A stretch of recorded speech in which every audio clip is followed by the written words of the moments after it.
Thanks, guys. That was a brief interlude. I'm Will. I'm the CEO and co-founder of Microcosmos. I'm Mike. I'm the CFO at Microcosmos. And we're going to take a rapid tour through a couple subnets that we've been working on for a while.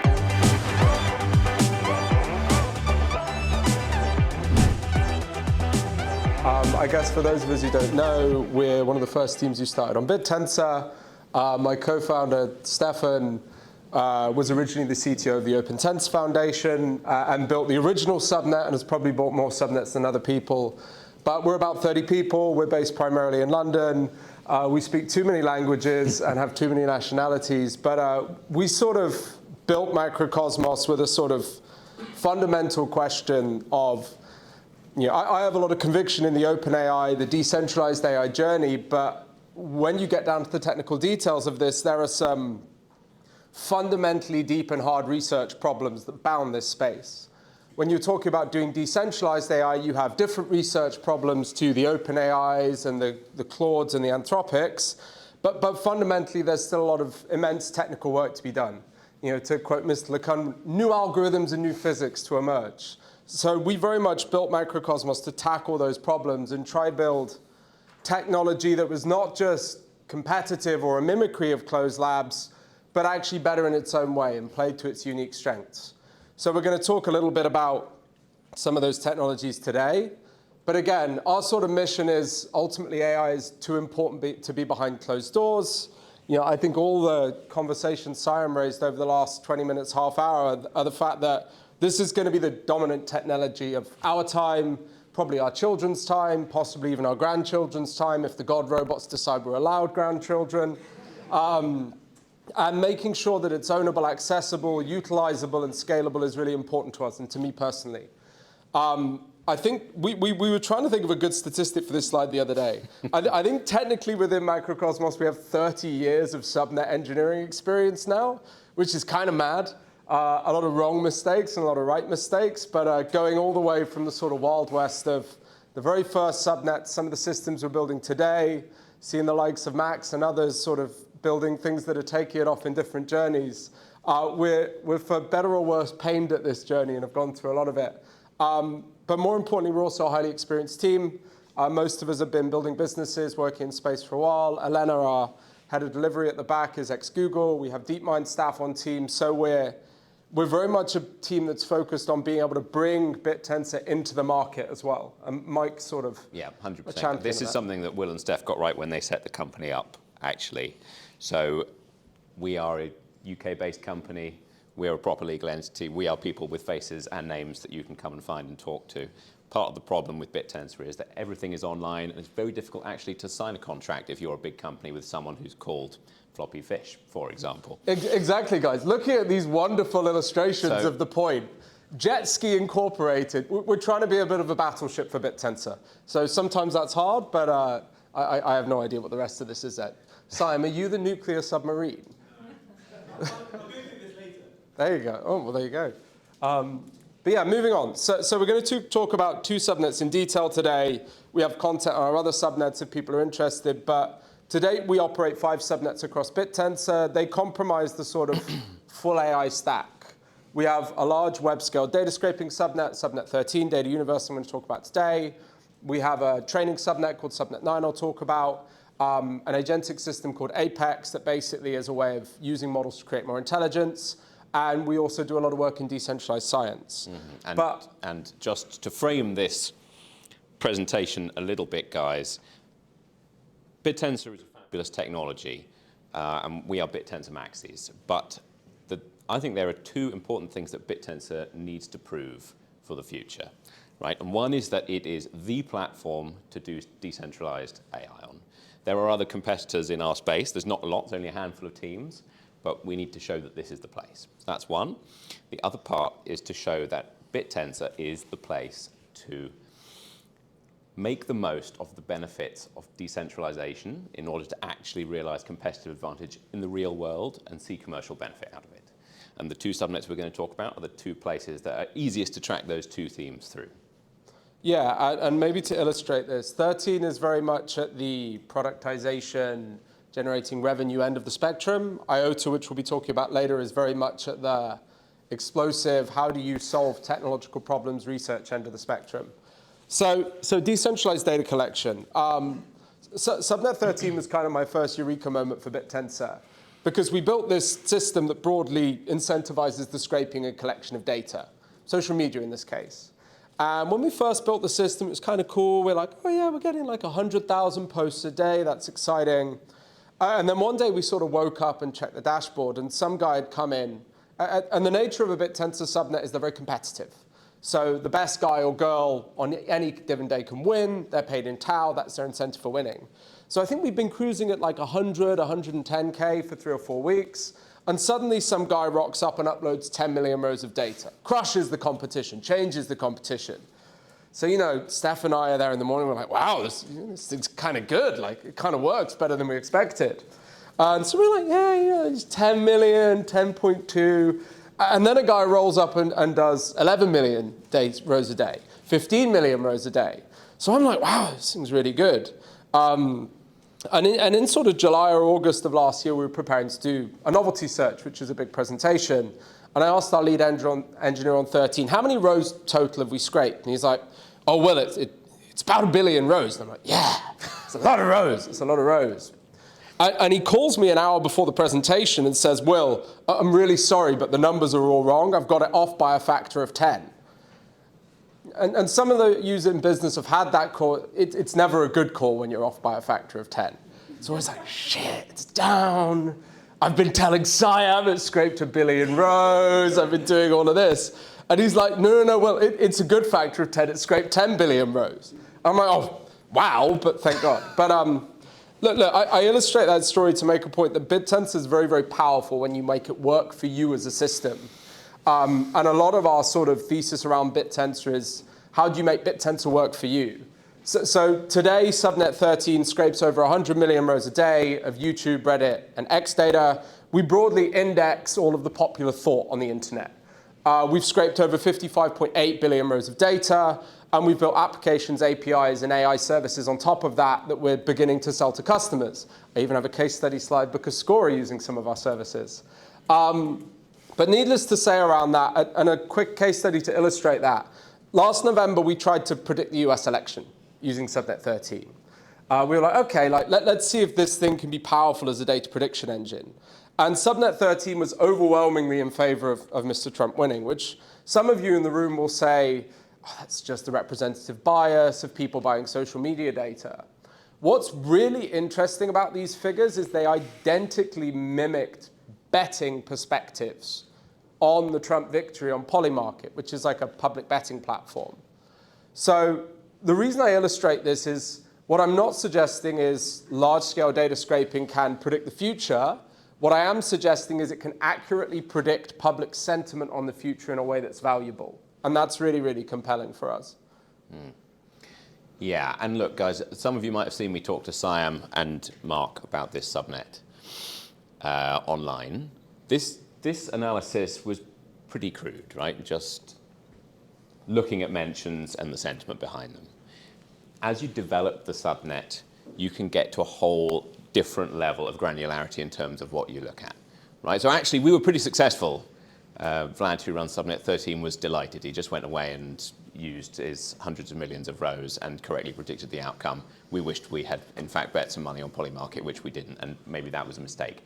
But it was a huge success, and we've been trialing more and more behind the scenes on this, and we're finding more and more, as we go out into the market and talk to customers, there are more and more use cases. But the next stage is all about making the granularity better and learning more and more from social media. And as I said to Siam, that is in the works at the moment. In fact, for one of these data sources, it should be the next couple of weeks. So a little bit on that. We launched our product in, I completely missed the demo that I was going to vaguely talk over while we did this. We launched our product in February of this year. We've since rebuilt it 2 or 3 times. And we're very much focused on how can we serve as much data to customers as possible. We have a really easy to use UX flow. You can put a prompt in about whatever you're interested in. An AI system that's part of our stack will generate a series of tags, prompts, anything you might want to crawl the internet for. If you want to search about Nancy Pelosi, you don't have to work out which keywords are important. We abstract all of that away from you. And in the space of a few minutes, half an hour, you can get not tens of rows, hundreds of rows, but millions of rows of information about whatever topic you're looking for. So this has been a bit of a journey. One of the things we've pushed to do is introduce fully private search. This is, again, something that I think a lot of people were, I guess, sensitive about with BitTensor. It's great that you can use this technology, but how do I keep my IP, my personal data, private? We now have a system where all of this data is held privately over the internet, so you don't have to share any of this with customers. And we're working with about 15 to 20 companies already who are using this in anger. At the moment, we're about a tenth of the cost of competitor solutions on the market. And part of that is because of the unit economics of the subnet. Broadly, we scrape a row of data once and sell it many, many times. That's really valuable for us. In effect, we almost act as a reseller for a multitude of different social media platforms. We've been really working on stabilizing all of these, but we expect to add Instagram, TikTok, and a wave of other sort of high signal sources over the coming months. We're generating revenue on this. We're going to be talking a bit more about sort of buybacks and revenue shares in the future for the token. But this is our sort of most commercially forward subnet, I guess. And the big focus on this has been getting it to a stage that we can start really scaling revenue. Sort of moving out of finding product market fit into a world where we can post some serious numbers on this. And again, just to put Mr. Score on the board, and Max and the Score guys are using this data to support some of the predictions they're using, both in their sort of agent where they're doing football gambling, I think, and within the subnet itself. So he can probably talk a bit about that later. So second part of the presentation, I want to talk a little bit about IOTA. IOTA stands for Incentivized Orchestrated Training Architecture, which is a lot of long words. Simply put, IOTA is our sort of flagship mission around decentralized AI. There's sort of two ground truths to artificial intelligence models. One is we all like to use them and play with them and inference them and speak to them. But the real sort of growth that has sort of fueled this AI boom is the training and creation of models. Now, anybody can see the capital raises from the likes of OpenAI. Anthropic, I think, raised $16 billion last week or something. I don't know if that's public yet. But an immense amount of this money goes on computational overhead. They spend more money on computers than everything. Siam's slide of Sefan, my co-founder, would be true except for the fact he has about 150 computers working for him at any point in time, like enslaved to his needs. And he dreams about AI, so he's not actively working. In the sort of liminal space, he's doing bad flops. But IOTA is very much focused on that problem of how can we take advantage of the fact that all of this compute around the world is at some point sitting idle, at some point sitting unused. Some of the MacBooks we have in Macrocosmos can train small AI models on their own, and they're all off right now because they're not off right now because it's the weekend, because unfortunately, they have to work the weekend sometimes. But there's an immense amount of compute in the world, and we wanted to tackle this challenge of decentralization about how do you access compute cheaply. One of the good things about Bitcoin, the sort of great behavior that proved Bitcoin works, is it aggregated resources incredibly cheaply. People were building GPU centers by Norwegian fjords because the power was cheaper for them to mine, which meant their profit margin was greater. So IOTA is very much about taking that utility of crypto incentives. How do you optimize something down to extreme and applying it to the training of AI models? Broadly, when you look at the context of artificial intelligence models, and I think Siam's slide was better, they're getting cleverer and cleverer every day.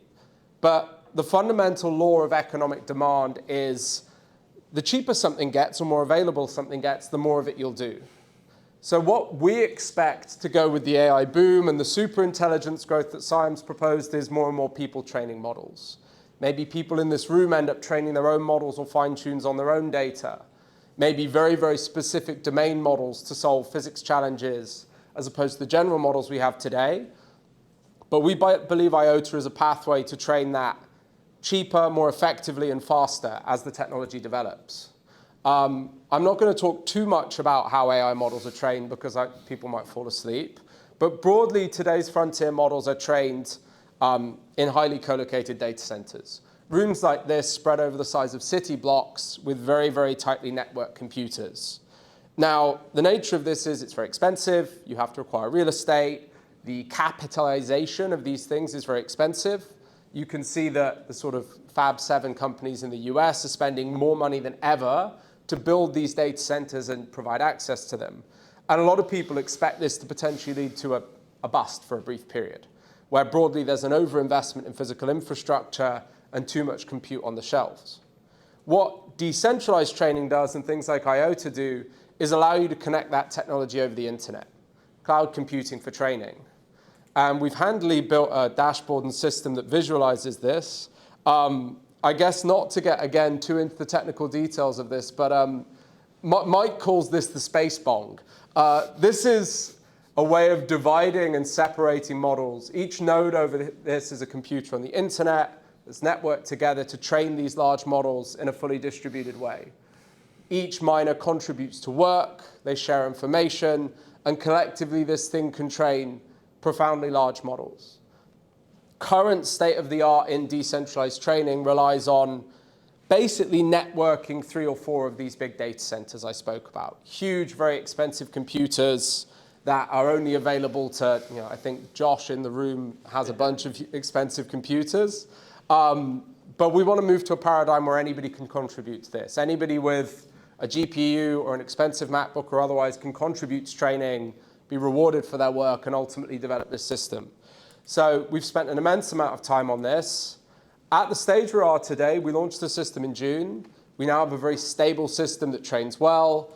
We're now focusing on scaling up the efficiency, making it train faster, making it train harder, before we start to train bigger models, the sort of 100-parameter models that you see spoken about by OpenAI. But more broadly, currently today's frontier models are hundreds of billions of parameters, 700 billion, 1 trillion parameters, and we built IOTA to tackle these challenges. Mike, I don't know if you want to talk about the commercialization. Yeah, so look, guys, people ask, why would we do this? And Will talked about the philosophical side and having democratic access, a community-owned model which is available. It means OpenAI can't just turn it off, take it away from you, and disappear with your data into the night, right? So that's part of it. But we do also think there's a profitable business model to be built around this.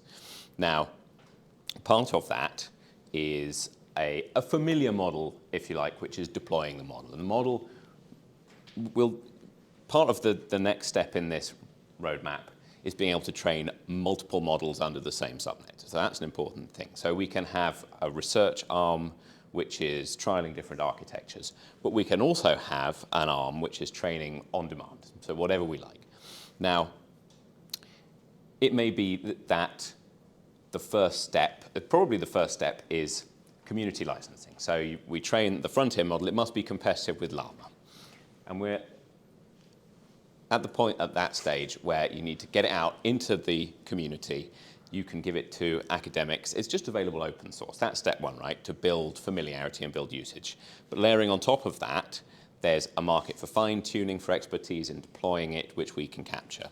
Now, the bits we've got on here under frontier model tokenized ownership, that's something we're in discussion with lawyers about at the moment. How do you connect the subnet token to ownership of the models that are coming out? So that is something that I think is essential for the future of crypto AI and training. And part 2, licenses scaled to usage. Again, related to the alpha token.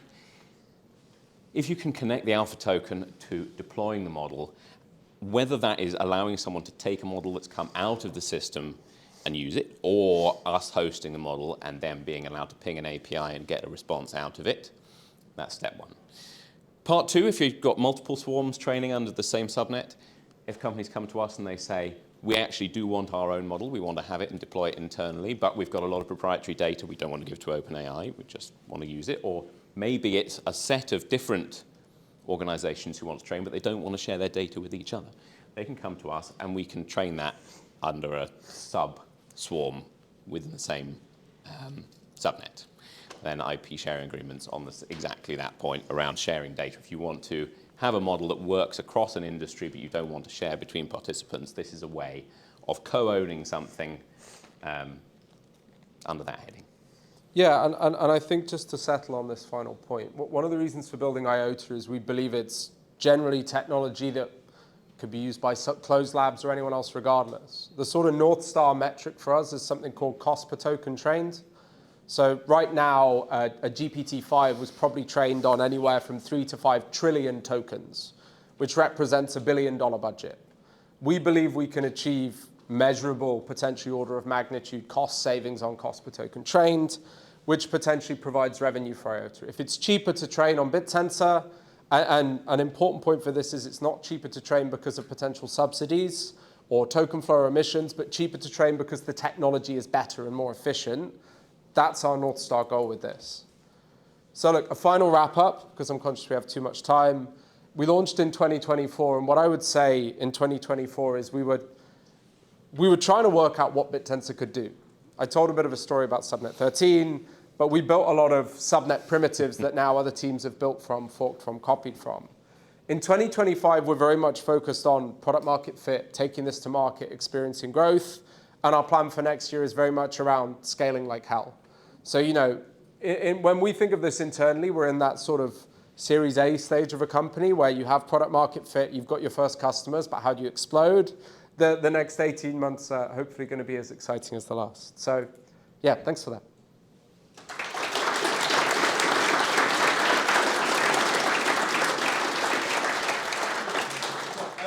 Do one of you have Mike, can get your mic I've to got- throw around? Or is it, one of you has the Chuck throwing yours mic? Sorry, sweet.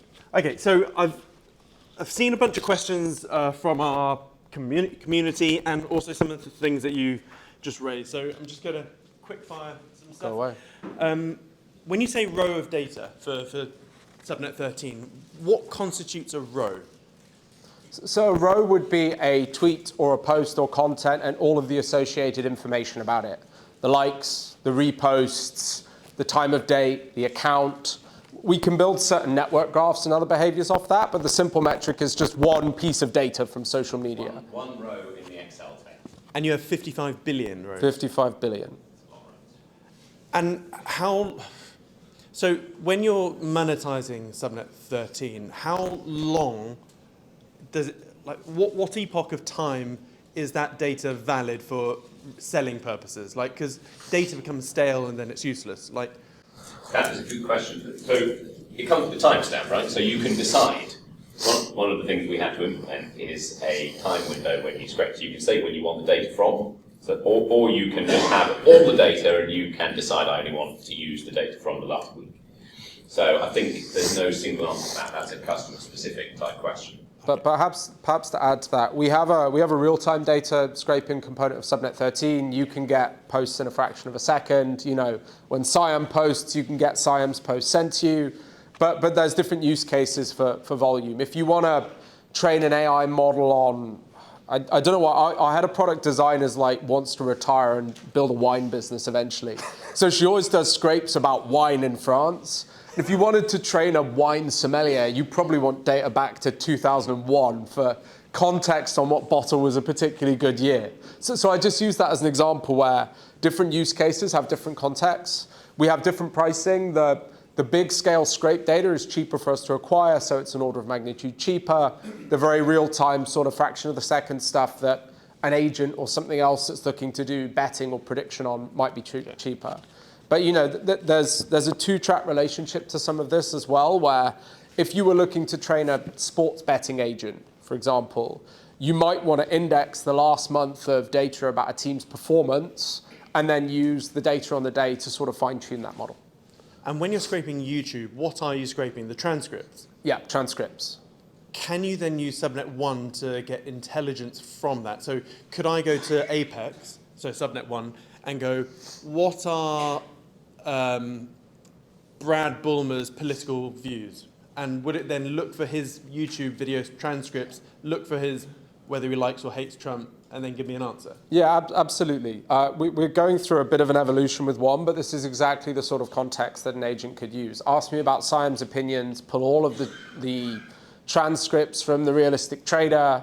One feature we're releasing this month is a marketplace feature, so regular data sets that people want to intuit and understand, we have available on the platform in real time. So actually, we probably have a BitTensor data set where everything about BitTensor is there, all the podcasts, all the KOLs, all the influence leaders. So you can effectively inference that data set in real time as opposed to having to go out and look for it. So that's the sort of feature we're working on now, where flagship data sets, politics, crypto, trading, sports, are already ready and available in the platform. And where are you storing all of this data? Are you using like Hippias, or do you have data centers yourself? We use a distributed group of S3 storage buckets held by miners, but we have a backup is the simple answer. And is that because Amazon is it's quick and cheap at the moment? Yeah, we looked at Hippias, but they're still in an early stage of their journey. So we just use a cloud provider is the simple answer, and that's just because of the way our stack's built internally. Yeah, miners hold the data initially, right? But so actually, we had to make this decision because when you want to build a product, you need reliability for customers. Yeah. And the miners can obviously decide to leave any time or just delete data. And so in order to have a layer of reliability which would persist for customer use, we had to go and use some cloud storage. So would you say subnet 1 plus 13 is basically a decentralized version of Cambridge Analytica? Trying to avoid some of the negative. We'd never associate ourselves with Cambridge Analytica. Yeah, but their looking capabilities was amazing though, right? Yeah, Exactly. The insight. God, you should be a politician, mate. So what's stopping you from creating just an amazing lead generation business? I think it's a good question. Because Mark and I, we are talking with a new subnet, which will be a... Oh, you know them? Okay. Yeah, I've met them. Well, there's so they're trying to train a model. Wait, the New York-based one? Okay. I know who you're talking about there. I think the simple answer is we could specialize in doing that. Yeah. What we want to do is create tools for people to build whatever lead generation or product business on top they want to. So, I think subnet 13 is the most connected subnet in BitTensor. I think there's about 12 subnets already using the data flow for either mining activities or to support their incentive.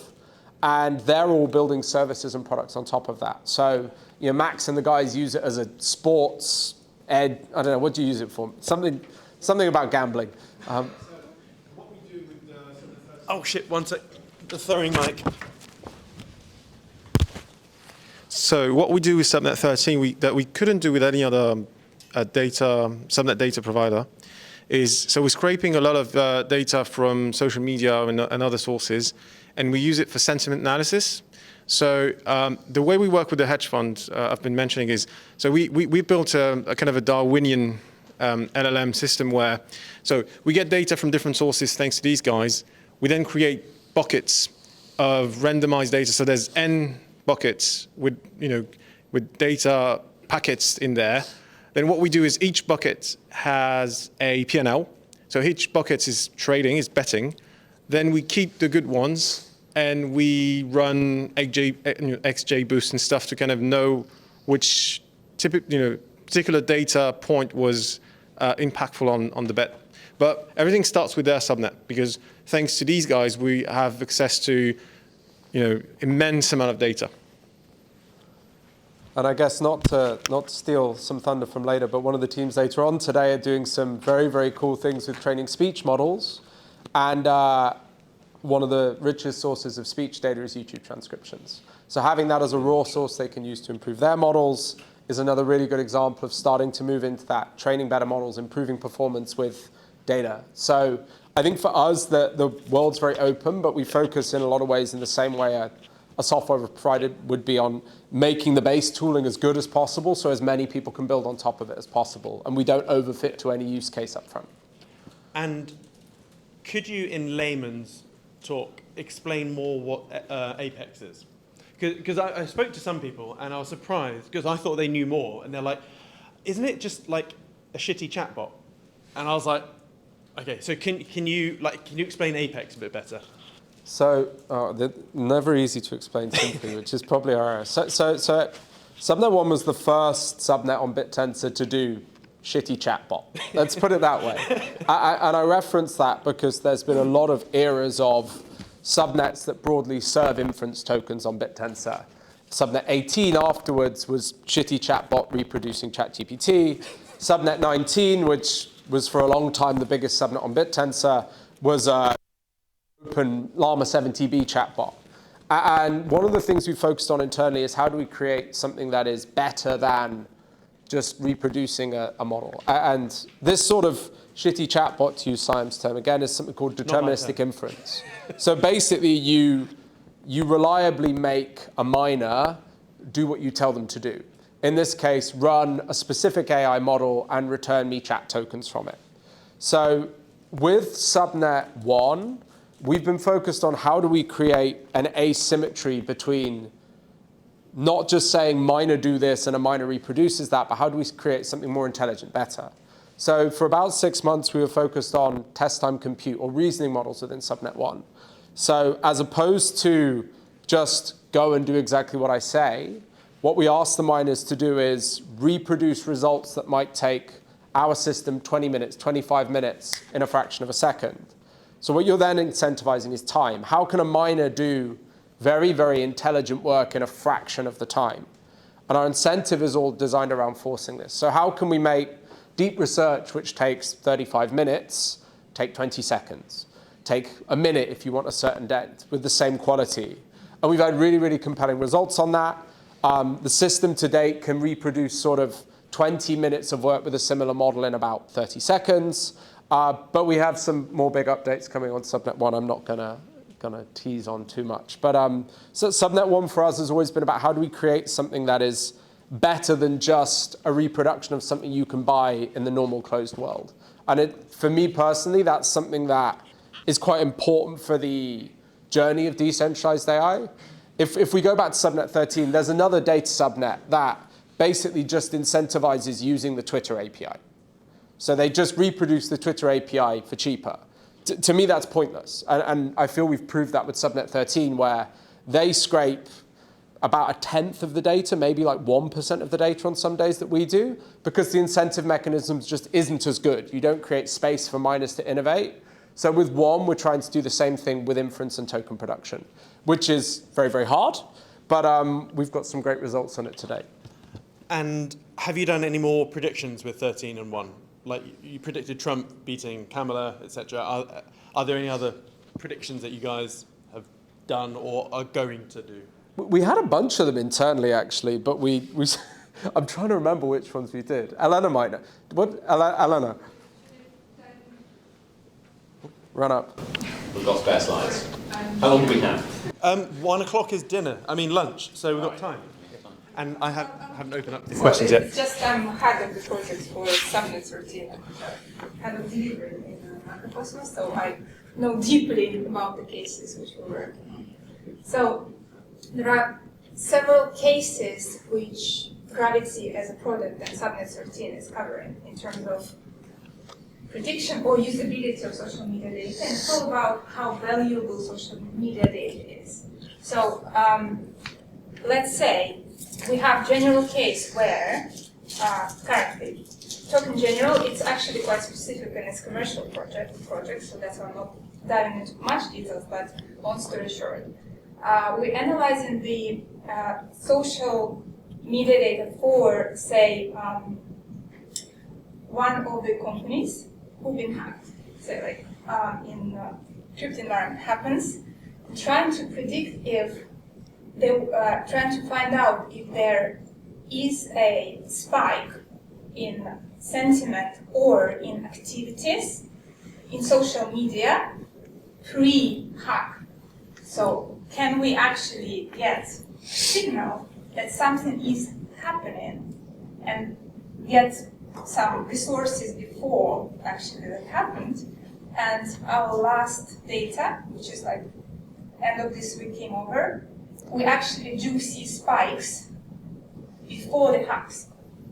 So then it goes into how much threshold you have to the risk, how do you remove false positives, which is possible to do. You still need to have some context on how the data works and what are the events which trigger these spikes. But there is a definite case that there is a spike of social activity before the hack. And this customer is using this literally for lead gen. So we've done a pre-analysis on 4 or 5 different blockchains that have been hacked, been able to show that certain sentiment growth, correlations of data begin to lead to a point you're big enough, and they're using that to then go to other chains and say, you need to buy our security services, you need to do this. So actual real data backing up their sales proposition. Cool. But there is lots of value in that in different cases. So I'll just give a couple of examples and then we'll finish. So I think that we've just been talking with Max about that.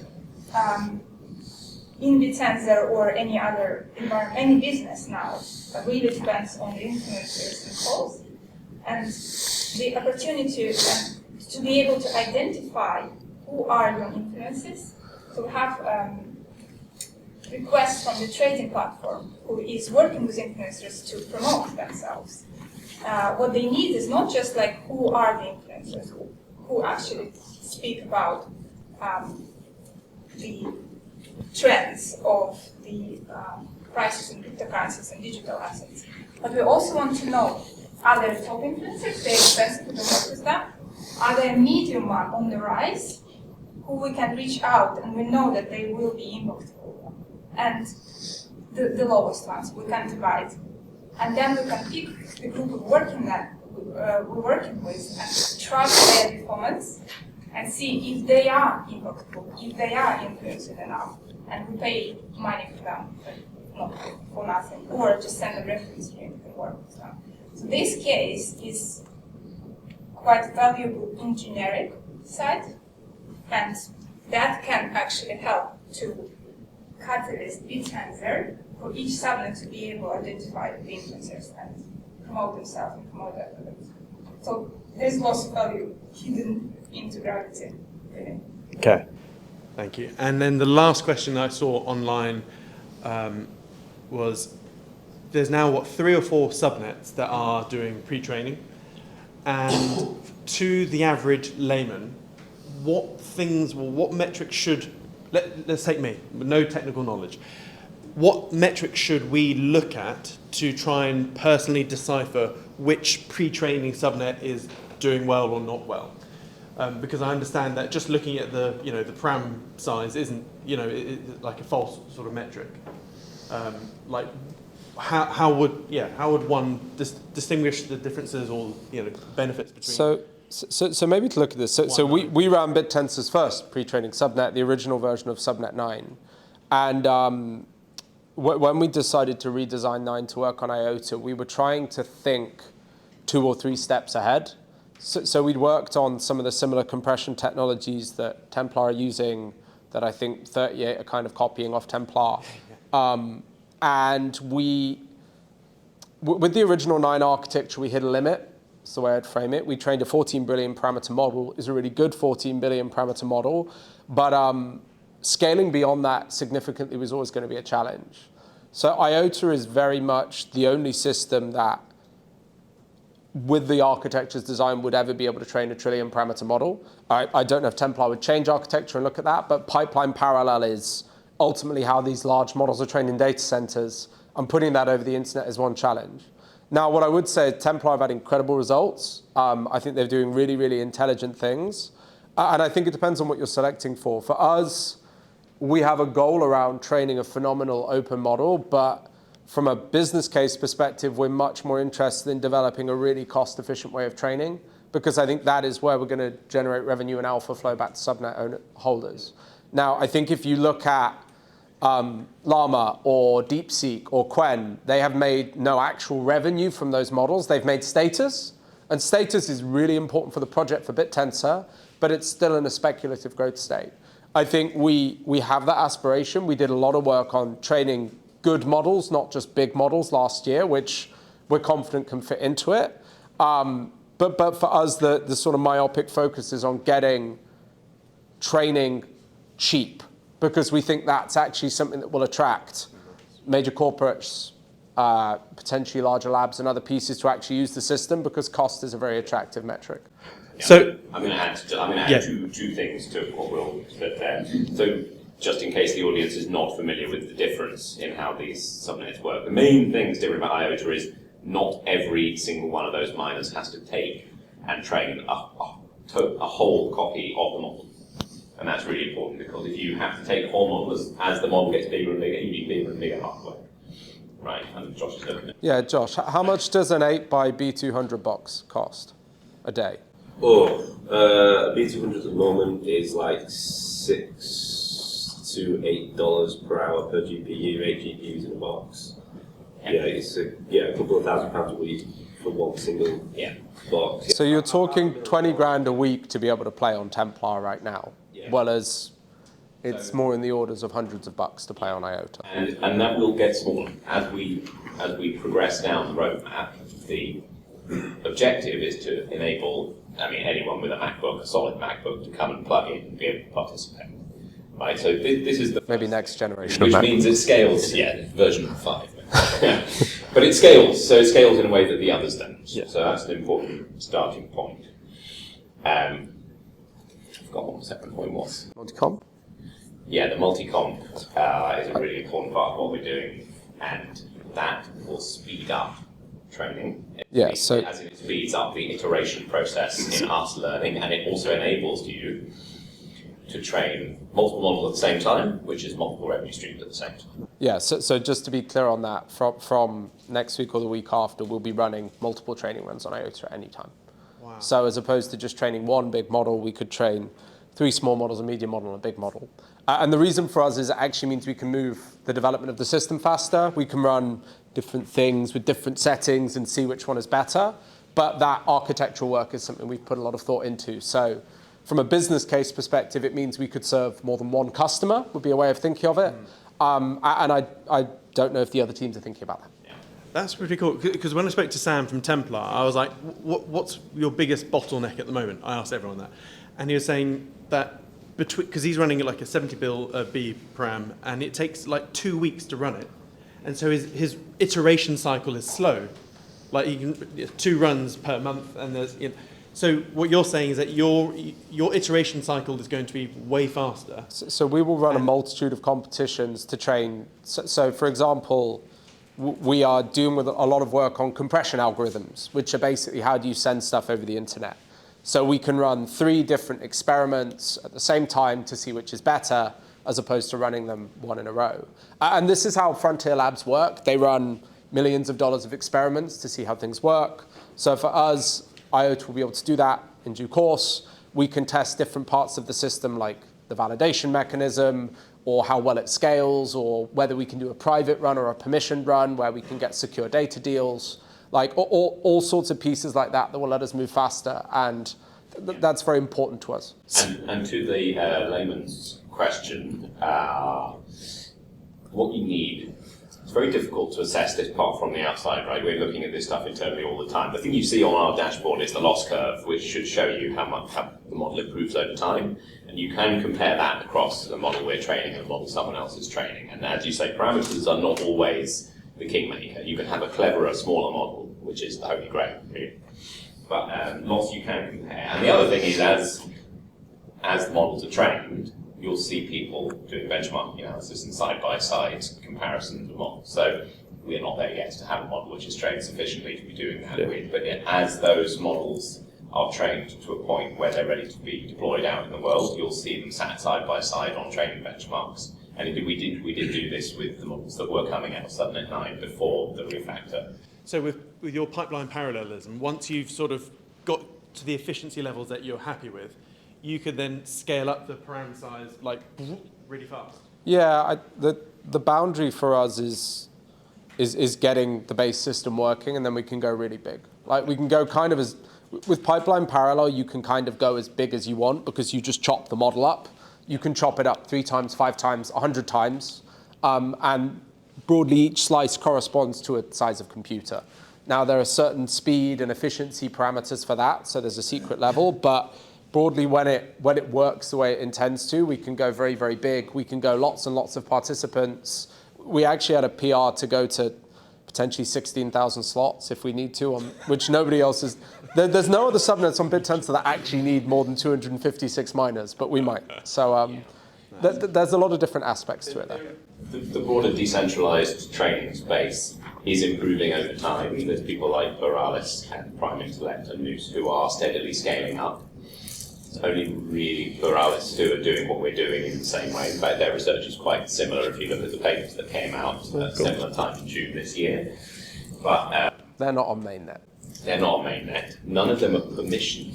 None of them are permissionless. Like we are on BitTensor, which means anyone, even if you're adversarial, we are able to train in a way which is future-proof in a way that those aren't. And if you look at the chart of progress in terms of the size of models over time, when this is finally up and running and working, I was going to say if it's this year, but maybe it will be early next year. But you will see the parameter size start. It will be exponential. To your point about data progress, that curve will become more exponential than what you've seen so far in decentralized training. Cool. As a result. Thank you. I've hogged all the questions. What other questions do you guys have? Yes, if you hold it like that distance, so it's not much more. So you guys collect or scrape data from all social media platforms, right? So is there a way you validate what's noise and what's real valuable data? So the simplest answer is we use search parameters. So what people are searching for in scraping is more incentivized, and that's what we incentivize more. We have certain like hard decks, like I think accounts under 50 views or 50 followers or some basic heuristics that we found account with spam, we drop out. It means you might lose a bit of signal, but generally we just have certain validation parameters for what we ask the miners to scrape. So, I think for a while we had like a lot of no follower Arabic tweets because somebody had found out that was a way to game the system last year. So we have like certain hard and fast rules we use, but the main thing is the incentive scales against what people ask for. So with the marketplace, we will have much more persistent data sets that are the things we know people want. We already do some of that internally. So, we go value first, and then the way the system works is any customer or user who types they want to search for Margot Robbie, Siam's favorite search criteria, there'll be a lot more data coming in on that topic. So we have some basic checks and balances, but ultimately it's down to the users who can drive the system now. Absolutely, and with the metadata, so the more data you have about the post, the user can decide if it's valuable, right? Post with 1 like versus post with 10,000 likes. Are you interested in why? And it's not necessarily that more likes is a good thing. Just knowing that that one got 1 and that one got 10,000, you could be examining why posts are bad equally, why they're good, right? But that's part of the user point. And to Will's point, validators get to decide the dynamic desirability part of the subnet. Means the validator says, this is what I want to incentivize. Users might not. You're going too technical. Which is that's where the value for the subnet token, right? Because the validator with the most stake can say what is the most important thing to incentivize. The validator should be competing with the alpha token stakes so that they have the value. Any other questions? Yes. Sorry, big throw. So, sorry, I think I missed it, but IOTA does sound great. Did you say it's all fully operational and working, or are you still having to sort of like... I think in some ways it'll never be fully operational working just because of the nature of the research. But right now we have the system stable. We're working on improving the permissionless aspects. So the simple answer is miners come up with clever exploits. So we've trained sort of wombies down to very commensurate levels of loss. We're just looking at making it harder, better, faster, stronger. We launched an experimental run on Friday introducing something called, something called Diloco, which is basically more local work versus distributed work. But like the system trains, it's all about increasing the speed by orders of magnitude now. So we're comfortable the system works. It's just we need it to work a lot faster to get to the cost efficiencies we're looking for. And that's very much our research plan before we scale up the model size. So, when we have it training really, really, really quickly is the simple answer, then we can go big. But right now it trains, but it doesn't train fast enough. Okay, brilliant, thank you. And one more.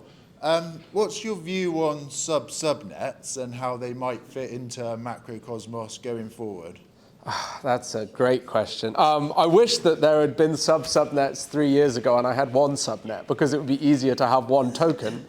I think it's an interesting question for us because ultimately we've had subnets within our subnets for like 18 months because you can do things like split the incentive landscape if you know how to do subnet engineering, and we've done a lot of that. So the part of the answer is it's already there for us. It's not really something we're technically excited by because we already know how to do it within the existing system.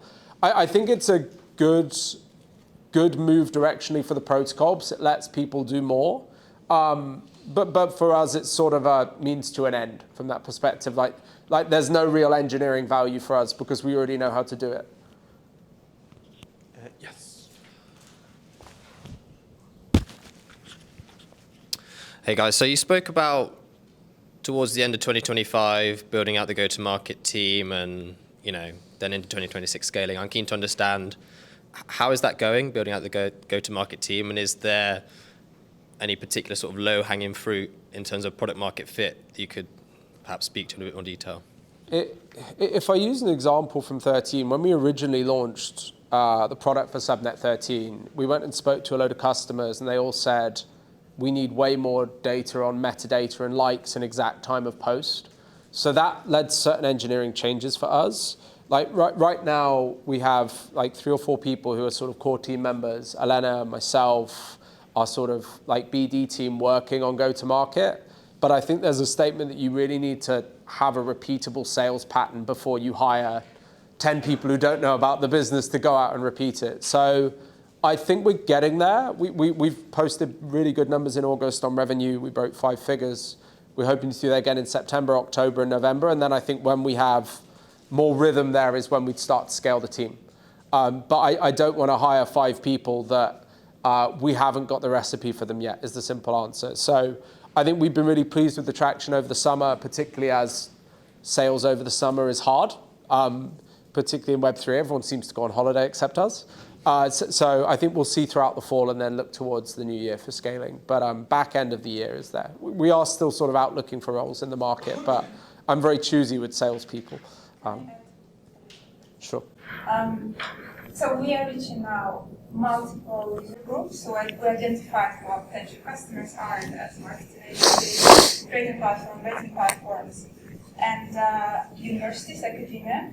I think the magic thing about it is when the users actually coming in, because we just launched completely refactored Gravity, because it was MVP initially, we proved the hypothesis, launched the new one, and we started to get users who had some issues with the new launch going through support, otherwise we would not know about that. Yesterday I had a meeting with the Masters of Human Cybernetics, how to say in English? Cybernetics? Cybernetics, from one of the universities from Canada, who found Gravity online. And she said she done advanced research on tools to collect the data for the research. And she found Gravity and she said, that's exactly what we need. We'll go with a lot of UI and tools. We sorted out her issue pretty quickly. It was like slow moving data. We fixed it.